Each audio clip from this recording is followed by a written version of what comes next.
everyone, it's Rachel. Welcome back to my channel. We're going to make a card in 10 minutes by using Lawn Fawn's Magic Iris Beehive die cuts. We're also going to be using cardstock from Spellbinders. I bought a small sample pack, and then also from Echo Park I bought Be Happy, both the cardstock, the pattern cardstock, and the solid that matches it. And we're going to be utilizing the sticker as well because we're going to be making a shaker card, and we're going to be using from Doodlebug their little shaker bits, their clay shaker bits. So let's go ahead and get some die cutting done first.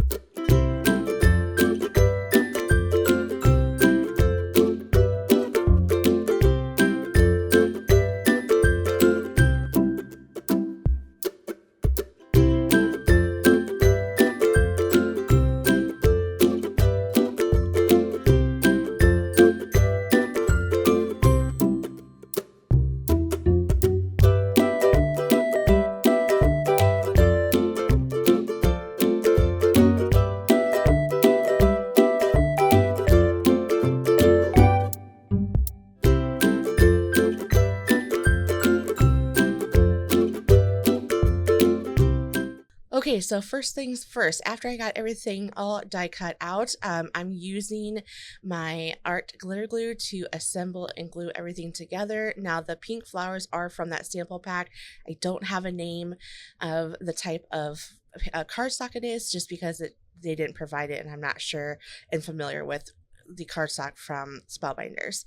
And then I cut out 3 bees, and I'm going to go ahead and assemble them. They are so super cute. I absolutely love them. I hate bees, but I know how important they are for the environment, so in the ecosystem. So I like them from a distance. I hate them when they're close to me. And then I used some diamond glitter cardstock from the Stamp Market. Absolutely the best, hands down. Get this and add this to your cart.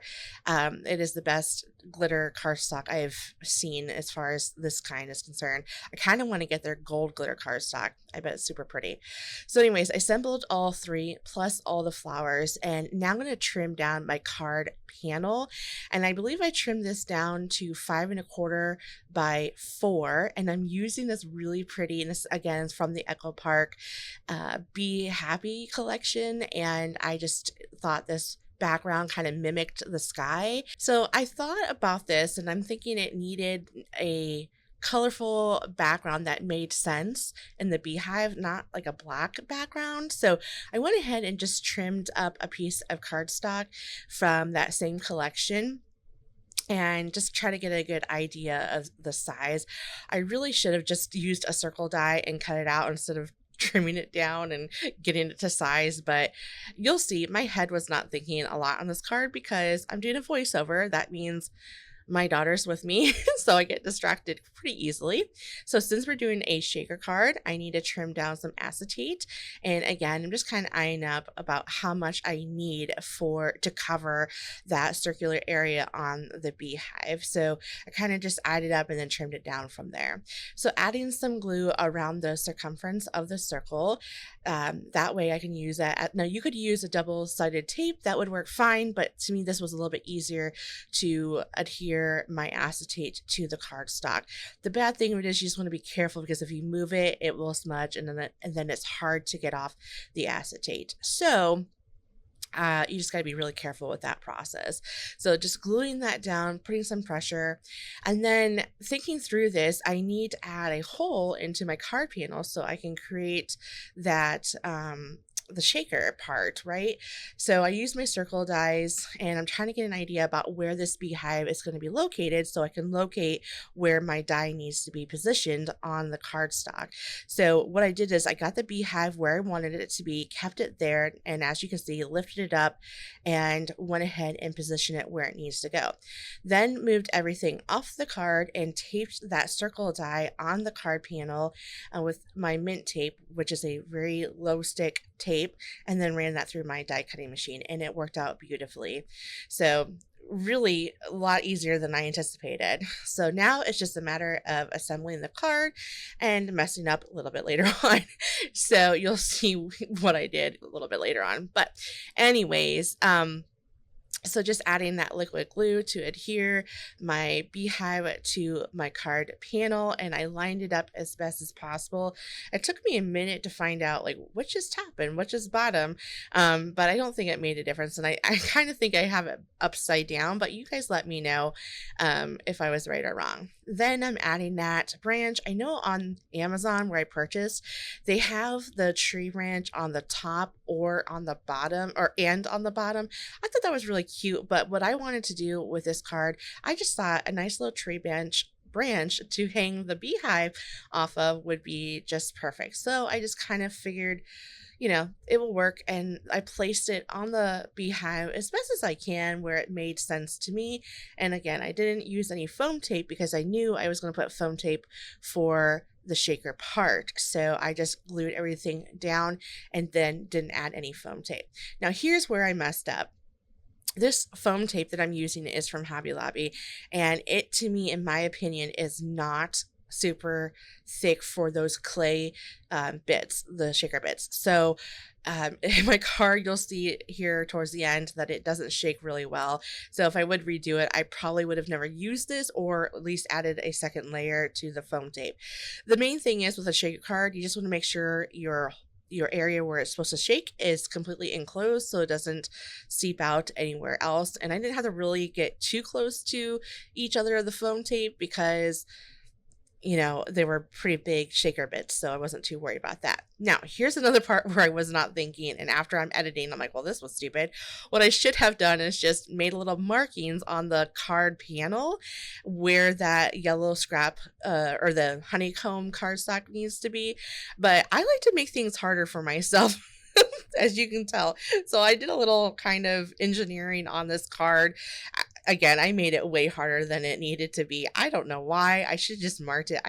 I know better, but it's just like when you're distracted, and I'm just making excuses. I just was not thinking, if I'm being honest. So I did this little thing where I taped it on a low tack tape and then, put it down that way. I cut a lot of that out because it's just embarrassing that I didn't even think about that. So here I'm just assembling the rest of the card, and I didn't want to overwhelm this card with too many bees or too many flowers, but I ended up using all of what I die cut out. And I really do think that it turned out pretty good. But let me know what you think. Is it too much? Is it not enough? I don't know. I kind of like how everything turned out. This actually ended up being one of my favorite cards. So yeah, I really enjoyed this. So just adding some flowers towards the branch, and then I decided that I needed one more flower. I guess I didn't use all of them. I didn't use all the flowers. I think I used all but one. And if you have something left over, just because you have it, that doesn't mean you need it. So just keep that in mind. I just felt like that bottom corner where I'm about to put that flower really needed something. Okay, so then I thought, okay, I need a sentiment, and I debated a lot. I cut a lot of that off the camera. Like I didn't show that just because it took me a while to figure out. But I'm thinking, oh, this would be super cute, and this would tie in that black or in white checkered gingham. I thought that would tie in with the black bees, so the black and yellow bees. So I thought that'd be a great idea.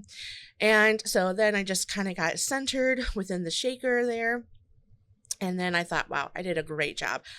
Until I added my shaker bits, and then I'm like, oh man, this is not, you'll see here in a moment. I can't stop obsessing over it. It's just, I wish I would have done a better job because this card turned out super adorable. But you know what? You live and learn, and then you make the mistake again. But at least that's how my life is. But anyways, I'm just adding just enough. And I think I added some clear sequins just to give it a little bit more of a sparkle. I didn't want to take it away too much from the bee's wings because I do have glitter on there. And you can see that I'm shaking it super hard to try to get this thing to shake, and it's just not shaking. So yeah, definitely would have redone that part if I had the time, but that's just the way life is, right? So I'm adding some double-sided tape to the back of it, and then using my score buddy to help align that card to the card base, and then of course adding my sticker to finish up the card. There is my card. Let me know what you guys think. Despite its little issues, I think this card turned out super cute. Thanks for watching. I'll catch you guys in the next card or craft video. Bye.